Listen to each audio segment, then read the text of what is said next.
Hi everyone, I am Fiona. In today's video, we will show you how to replace the aluminum mold plate when changing the EPS underfloor heating panel. First, different EPS underfloor heating panels products require different aluminum mold plate. Here is the steps in detail. Step 1. Remove the outer frame, the part taped with caution tape in the video. Step 2. Take off the two vacuum pipes on the left and right.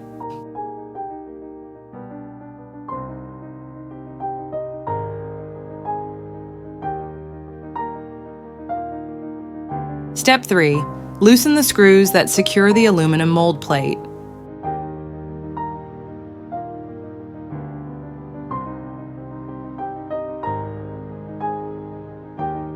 Step 4.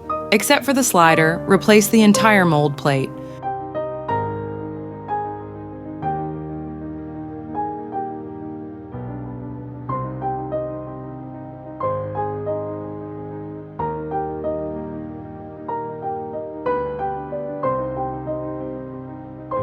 Note, the 6 screws shown in the video should be kept as they are part of the mold plate. For more information on the EPS machine and EPS mold, PLS contact us by email or mobile. We will be happy to answer your questions.